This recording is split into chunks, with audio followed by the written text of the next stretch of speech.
Whether it be really good on-point dubs or laughable ones with poor voice direction, you can't deny that dubs alongside translations are essential for us Western anime fans to get into watching our favorite anime. Personally, I would always watch subbed, but I've been given a new appreciation for dubbing, with some series doing their takes excellently. But yeah, this video is looking to cover how dubs are treated in comparison to that of their sub counterparts in terms of casting and vocal direction, and this is all to see how different the sub and dub can actually be. And starting this, you saw the title. Yeah, Clannad just made sense to me considering it's what built my identity, and it's comforting for me to talk about. And also, I've been hearing the general consensus for years on the Clannad dub, with most stating that it was a subpar or even bad dub.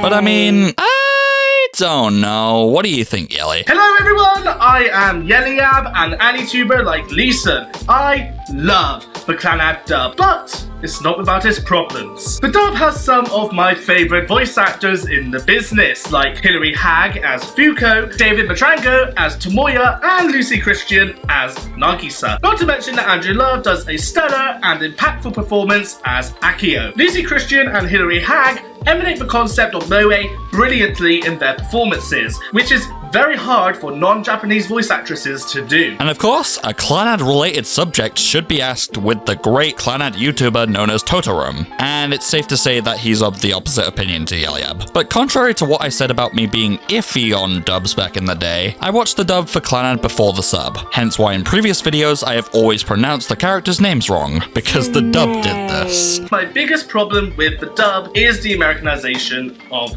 Japanese names. For example, in the dub, Nagisa's name is pronounced as Nagisa. They're treating the Nag in her name as Na and converging the G to the next syllable. This is very annoying when you have either watched Clannad in Japanese or have played the visual novel. By the way, play Clannad's visual novel. It's fantastic. Though, in the dub's defense, I think I can understand why they did this. Pronouncing Kotomi's name as Kotomi, I think rolls off the tongue a little better to someone from the West. In my opinion, anyway. And I think it's been done plenty of times in dubs before, so I can't really fault Clannad's dub on that at all. But because of that, I will try to rectify my pronunciations from before. So, Clannad's dub was recorded by Seraphim Digital, based in Houston, Texas in 2010. And the studio, which was also known as ADV, and I will proceed to call on this for the sake of memorability and consistency, is also responsible for such dubs such as one for Evangelion, Haikyuu, Ghost Stories, already a brilliant track record. But hey, they did one for High School of the Dead, so I guess that makes up for it? There will be more on that studio later, because for right now, I only really want to focus on the main thing to cover, the voice comparisons. A comparison between the Japanese seiyuu and the English VA. And this isn't a competition or anything, this is not really to say which one is better, it's more so just to look at how they portray the character. I might add a personal opinion, but other than that, this isn't a ranking whatsoever.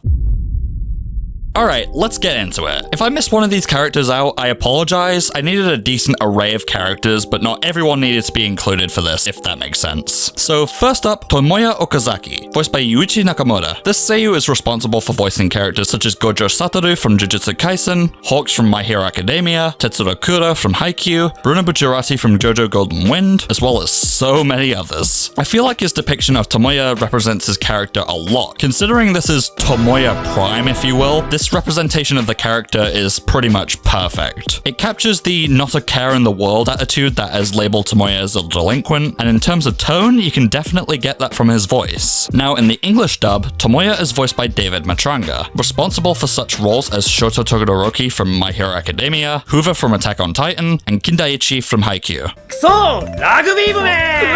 Damn those rugby team jerk-offs! You're starting to sound like the class leader or something, you know that? With Matranga, his Tomoya sounds a bit more tonally different, but I feel like that's more of a realistic Americanized version of this character. Again, I understand why people might not like that, because tonally it's vastly different and you can obviously tell that straight away. But I think in both aspects, either depiction of the character actually works pretty well.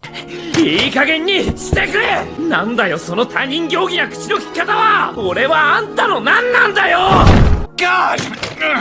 Will you just quit it already? Why do you have to talk to me like I'm some kind of a stranger? What am I to you anyway? What am I? I also think the aggression in both of their voices are effective here. Not too shabby at all in either version. I mainly wanted to cover this here to also try and get a sense of difference of tone between dubs as well. And I definitely think in both it works well for either depiction of the character. So in my opinion, I don't think it really matters if you prefer Nakamura or Matranga. Either gave a really solid Tomoya depiction. And with that, next up is Nagisa Furukawa, voiced by Mai Nakahara. The seiyuu is responsible for more minor roles I've noticed, such as for Ki, she's Otonashi's sister from Angel Beats, and Yumi from Charlotte. However, the most major roles I could find her with were with Juvia from Fairy Tail and Rena from Higurashi. I feel like Nakahara's strong suit, and it's going to be a sort of theme you see throughout, is portraying the character as moe. And what I mean by this is that there's a very particular feeling that you get with a certain character that can make you perceive them as cute or inherently innocent. And it's usually very hard to translate that same sort of feel into English dubbing. I'll show you what I'm talking about in a second. As for the dub, Lucy Christian takes the mantle for portraying the English version of Nagisa. She has been responsible for such roles as Ochako Uraraka from My Hero Academia, Iwasawa from Angel Beats, Hestia from Danmachi, and Stella Vermilion from Chivalry of a Failed Knight, and that last one, yeah, vastly different. That is the deal! But yeah, let me roll you a clip of the comparison, and one of the comparisons I will show you I've made sure to include to give you an idea as to what I'm talking about with the whole moe thing. Yes, I'm a repeater. It's kind of weird, but I feel a little like Rip Van Winkle. Side note for this specific clip here, but I found that apparently both of these stories, Urashima Taro and Rip Van Winkle, have a core theme of time displacement, one obviously being based in Japan, and the other based around the American Revolution. But what it means is essentially, Nagisa feels like time has moved on without her, and it's a great attention to detail that the dub actually stuck with. I gotta say, color me impressed.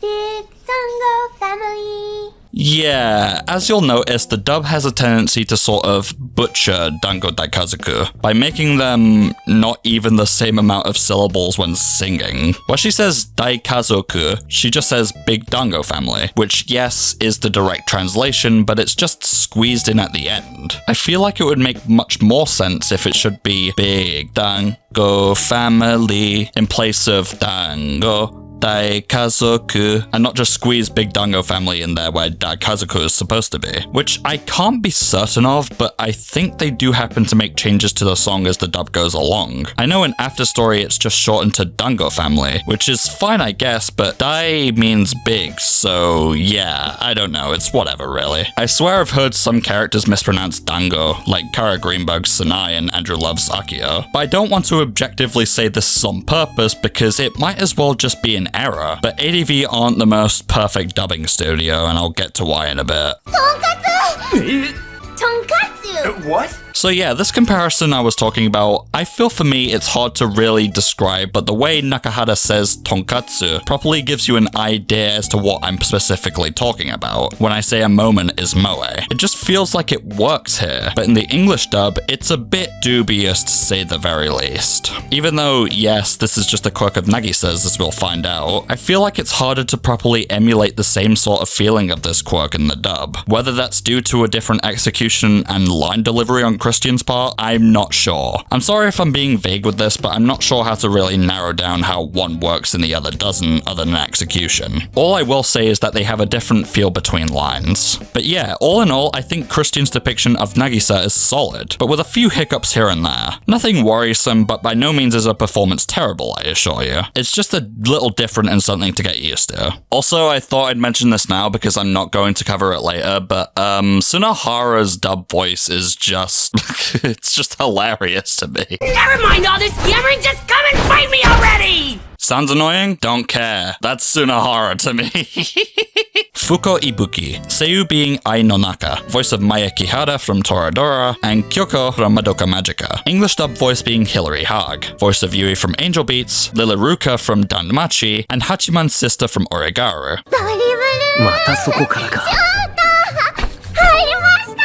Yeah! dribble. American? Shoot! I win it! Yeah! プレゼントのことです。昨日渡したこれです。Oh, please stop it! It's about the present I gave you. This one I find pretty interesting because since Moe doesn't translate so well into English dubs, with Fuko it seems like they decided to try and keep her character somewhat, but make her more quirky rather than Moe, which I think for Fuko kind of works. As for performance, it's okay. I do prefer Nanaka's, but Hag's isn't egregious or anything. I feel like it's just a different take that feels familiar but isn't all the way there. Here's where it's going to get into more voices I don't know how to feel about in comparison to the original. Enter Kyo Fujibayashi. Seiyu is Ryo Hirohashi, voice of Mineta from My Hero Academia. The English dub voice is Shelly Celine Black, who I'm sorry, no offense, but I really do not think that she's a good fit for a 17-year-old high school girl. Characters that she also did like Kuroko Smith from Monster Musume, Najenda from Akame ga Kill, and Takagi's mother from High School of the Dead, good fits. Especially the first and third ones if you ask me. But in comparison, you'll see what I mean. ほら、岡崎智也私の妹いじめるとはいい度胸じゃないこのスカタンが Hey, Tomoya Okazaki, you have got some nerve picking on my little sister, you flea brain. I'm gonna beat you. I don't know. The difference just seems all too clear, and I'm not sure if the dub voice is something I'm really for. Kyo goes from a relatively young high schooler voice to some Karen asking from the manager. I'm gonna beat you. Though admittedly, Celine Black does actually have some decent moments as Kyo, mostly in Kyo's more laid-back moments. もしもどこかにあんたのことが好きでしょうがない女の子がいたら付き合う気ある If there's a girl somewhere who absolutely adores you, would you think about dating her? Maybe going out? I don't think it's a bad choice for her to be Kyo, just questionable. Also, another side note, I've noticed something about the pronunciations. Why does this dub call Kyo Kyo, but then proceeds to pronounce Ryo as Ro? There's still a Y, guys, come on. To continue with the trend of dub voices I don't think fit, we have Mei Tsunohara. Seiyu being Yukari Tamura, voice of Tenten from Naruto, Suzuha from Steins Gate, and Nui Harime from Kill la Kill. English dub voice being Serena Varghese, voice of Yuke from Land of the Lustrous, and Michiru from Air. I mean, that would only make sense. しょうがないなお兄ちゃんは What am I gonna do with my brother?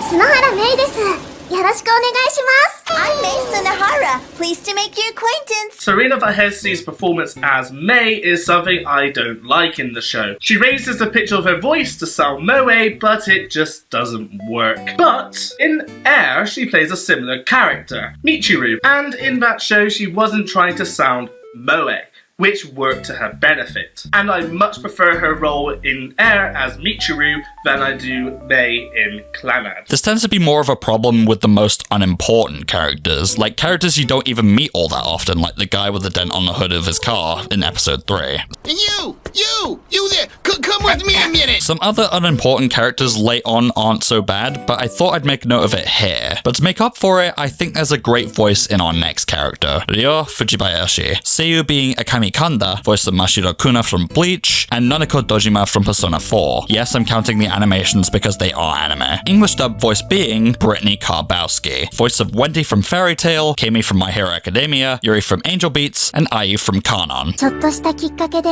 未来はどう分かれるかわからない私これから自分たちの進む道にはたくさんの可能性があると思いたいんです That means that even the tiniest twist of fate can change your future I want to believe that I have choices that the path I walk has many different turns and many different roads to follow Here's where it comes back up again and shows that yes, some of the characters in this dub have pretty decent performances. Some that don't line up, sure, but at least they tried with the characters they were given, which I will admit is something admirable. And you know, the final product isn't too shabby either. Again, it was the outlier in my mantra that got me into the series in the first place, and by no means do I think it is as perfect as I've stated with Celine Black's and Varghese's voices for Kyo and Mei. I think whenever the dub shines though, it shines like gold. Right, so remember when I said ADV aren't necessarily the most perfect dubbing studio? Let's discuss that statement, because by all means, some of the casting is actually pretty decent here. Most of their characters are close to their Japanese seiyuu counterparts, and can even improve some line deliveries for Western audiences, and I think that's something to honestly be appreciated. It should be what you would expect from a dubbing studio, right? You can tell that those at ADV have had experience with voicing and directing certain dubs. In fact, some of the voice crew that have worked at ADV have also been responsible for some of the work at Funimation. Again, I mentioned David Matranga and Lucy Christian voicing My Hero Academia's Todoroki and Uraraka respectively, as well as Brittany Karbowski voicing Wendy from Fairy Tail and Kami from My Hero Academia. Okay, so decent voice actors then. What about directing? So I looked it up and Clannad's dub seems to have 3 main voice directors, namely David L. Williams, Janice Williams, and Stephen Foster. And if you're like me the first time where that name doesn't immediately ring alarm bells, oh, no. Stephen Foster is notorious for having licenses for dubs, then butchering the dubs to the point where they're so bad that they ruin the reputation of a series. You know, as you do, just for fun. And wouldn't you know, Stephen Foster voice directed Ghost Stories. So yeah, no, it's not a case of the dub purposely being bad just because the series didn't do well in Japan, and the dubbing studio could do whatever they want as the internet and ADV would have you believe. No, Foster made the dub bad on purpose because he thought it would be a laugh. I'm dead serious. I want to thank Master Ninja Mind for clearing that up, and I also want to bring attention to this video by Mercury Falcon, which goes into detail about this whole thing. Link is in the iCard in the video description. Thank you to both of you. But yeah, Stephen Foster was the director for the dub for the first 12 episodes of the first season, so right from the beginning up until around the midpoint of the Kotomi arc. And some decisions for the unimportant voices, you could tell this was him right away. Yeah, that aforementioned video about Ghost Stories dub and what actually happened to it, honestly, yeah, this is just Stephen Foster doing what he does because who cares, right? And Ghost Stories isn't the only one. The video mentions another ADV dubbed anime that had the similar treatment, just because the DVD sales didn't do well. But honestly, thinking about it and compared to those botched dubbings, I think Clannad just about got off without any hindrances. Yeah, it could actually just be so much worse than what it actually is. Yet people seem to think it's a pretty subpar dub even though it has pretty great voice talent and decent enough direction? Because I mean, 75% of this anime was not handled by Stephen Foster, and most of the stuff that was handled by Stephen Foster was okay actually. So what does that say all in all about Clannad's dub? Well, if you want my opinion, it's decent. By no means is it the best dub in the world, because it's absolutely not. I say that because I can acknowledge a lot of flaws with this dub, but this would have been the dub to properly make me much more of a dub enjoyer, weirdly enough. The dub is adequate in my opinion, but honestly, like I said, the voice talent is pretty great considering who these people would go on to portray, and the translated writing doesn't actually seem to hinder the story being told here. I rewatched the dub when writing the Clannad videos of the key retrospective, and understood every part of the plot. I think the mark of a good dub is if the story or the characters' portrayals themselves aren't all hindered or held back a bit while the VAs are voicing their roles, and I think ADV's dub was a decent attempt at westernizing the majority of these characters. I understand people don't like the westernization of anime a whole bunch, but I'm of the opinion that if the story doesn't get hindered in the process and the characters are at least what a Western counterpart should be like, it's harmless. I will admit I didn't click at all with Kyo's and Mei's English voices portraying their characters because their voices for them didn't exactly fit all too well. Again, the VAs are not at fault for this, and everyone is at least above 75% in terms of how much I like them, so yeah, Clannad's dub is actually not that bad. Who would have thunk it? So yeah, despite all odds, I kinda like the Clannad dub and what it does, but obviously that same opinion doesn't hold for everyone, so I would like to know what you all think. Give a comment down below, and remember, give dubs a chance once in a while, because you might be able to find some gold here and there. Please check out both of our channels. Thank you for having me on your channel, Leeson. See you next time. I'm gonna beat you